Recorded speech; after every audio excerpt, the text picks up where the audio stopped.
नमस्ते दोस्तों, कैसे हो? खुश रहना, स्वस्थ रहना, सुस्त रहना और एकदम मस्त रहना। तो आज हम सीखेंगे डॉक्ट्रिन ऑफ बेसिक स्ट्रक्चर जो केशवानंद भारती केस में दिया गया था। तो मेरा सवाल आपसे यह है कि आर्टिकल 368 पार्लियामेंट को पावर देता है वो कॉन्स्टिट्यूशन में अमेंडमेंट लेके आ सकते हैं, क्योंकि जैसे सिचुएशन चेंज होता है तो पार्लियामेंट कॉन्स्टिट्यूशन में बदलाव तो लेके आना है। लेकिन इस पावर से क्या वो पूरा कॉन्स्टिट्यूशन को ही चेंज कर सकती है क्या? मतलब एक नया सरकार आया, उन्होंने पूरा कॉन्स्टिट्यूशन बदल दिया, फिर दूसरा सरकार आया, उन्होंने भी कॉन्स्टिट्यूशन बदल दिया। इस हिसाब से हर 5 साल में हमें एक नया कॉन्स्टिट्यूशन मिल रहा है। ऐसा सिचुएशन हो सकता है क्या इंडिया में? यही हम आज इस लेक्चर में सीखेंगे। इससे इंडिया को प्रोटेक्ट करने के लिए केशवानंद भारती केस में डॉक्ट्रिन ऑफ बेसिक स्ट्रक्चर आया। इससे पहले 3 चीजें समझना है। 3 केस। पहला शंकरी प्रसाद केस, जिसमें यह बोला गया parliament can amend fundamental rights, parliament fundamental rights को अमेंड कर सकती है। और सज्जन सिंह में भी सेम जजमेंट आया था कि पार्लियामेंट कॉन्स्टिट्यूशन को अमेंड कर सकता है, कोई भी पार्ट को कर सकता है। लेकिन गोलकनाथ एक ऐसा है जिसमें बोला गया कि पार्लियामेंट फंडामेंटल राइट्स को अमेंड नहीं कर सकती। Fundamental rights is beyond the power of the parliament इसको अमेंड नहीं कर सकता। तो इसको ओवरकम करने के लिए इस जो जजमेंट है, इससे हिसाब से पार्लियामेंट नहीं अमेंड कर सकता। लेकिन इससे बाहर निकलने के लिए पार्लियामेंट 3 अमेंडमेंट लेके आया।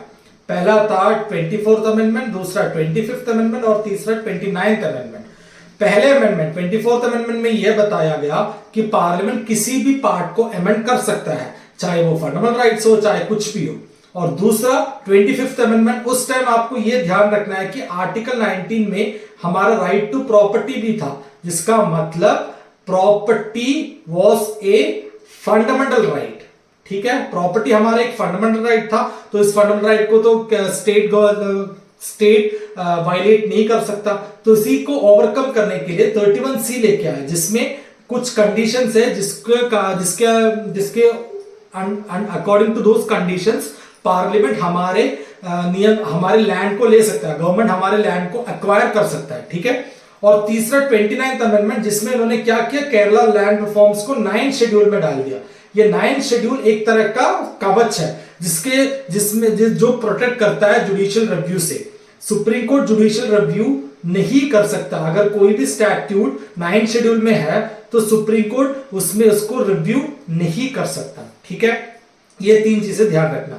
इसी बीच में हमारे केशवानंद भारती थे, वो एक सन्यासी थे, उनके बहुत सारे प्रॉपर्टी थे, आश्रम थे। इस लैंड को केरला गवर्नमेंट ने एक्वायर कर दिया। तो उसको वो चैलेंज कर रहे थे कि ऐसा हो सकता है क्या, मेरे फंडामेंटल राइट को वायलेट कर सकते हैं क्या? इसमें 4 इश्यू थे। पहला 368 स्कोप, जैसे मैंने बताया 368 पावर देता है पार्लियामेंट को, उसके अंडर कॉन्स्टिट्यूशन को अमेंड कर सकते हैं या नहीं, ये था। मतलब कोई भी पार्ट को अमेंड कर सकता है क्या पार्लियामेंट, ये था क्वेश्चन। इधर फंडामेंटल राइट्स को अमेंड कर सकते हैं क्या, ये दूसरा सवाल। तीसरा जो अमेंडमेंट है वो आर्टिकल 13 के अंडर आता है, क्योंकि आर्टिकल 13 स्पष्ट बोलता है जो भी नियम, अगर वो नियम फंडामेंटल राइट्स को वायलेट करता है तो वो नियम अनकॉन्स्टिट्यूशनल कहलाएगा। इस हिसाब से अगर एक कॉन्स्टिट्यूशनल अमेंडमेंट को भी हम लॉ मान के जाएंगे तो अगर वो लॉ फंडामेंटल राइट्स को वायलेट कर रहा है तो वो भी अनकॉन्स्टिट्यूशनल बन जाएगा ना। देखो, एक लॉ है तो वो एफआर को वायलेट कर रहा है तो वो अनकॉन्स्टिट्यूशनल माना जाएगा 13 के हिसाब से। अगर अमेंडमेंट है, सेम चीजें कर रहा है, लॉ को फंडामेंटल राइट्स को वायलेट कर रहा है, क्या वो अनकॉन्स्टिट्यूशनल होगा?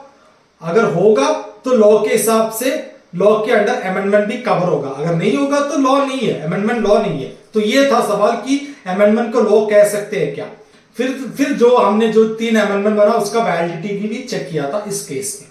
तो इस केस में ये जजमेंट था कि parliament can amend any part of the constitution.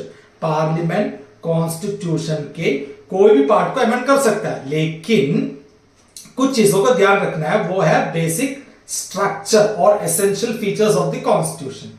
इसमें जैसे कि उन्होंने बोला कि फिर यह है कि पार्लियामेंट कोई भी अमेंड कर सकता है, लेकिन एक बेसिक स्ट्रक्चर है जिसको जिसको पार्लियामेंट कुछ छू नहीं सकती, ठीक है। जैसे 9 शेड्यूल में अगर स्टैट्यूट को डाल दिया तो सुप्रीम कोर्ट छू नहीं सकता, वैसे ही बेसिक स्ट्रक्चर के अंदर जो चीजें उसके ऊपर पार्लियामेंट कुछ नहीं कर सकता, पार्लियामेंट उसको टच भी नहीं कर सकता, ठीक है।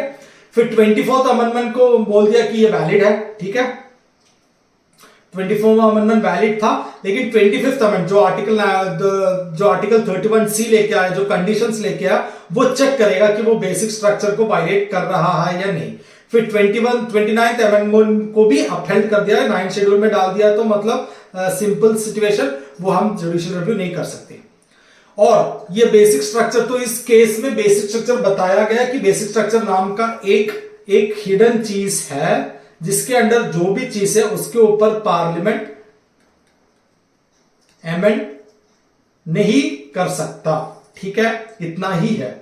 और इसमें बाकी केसेस में उन्होंने बताया कि रूल ऑफ लॉ है, फिर फेडरलिज्म और secularism, judicial review, separation of powers, democracy, supremacy of constitution, ये कुछ चीजें हैं जिसको हम बोलते हैं जो बेसिक स्ट्रक्चर। Thank you.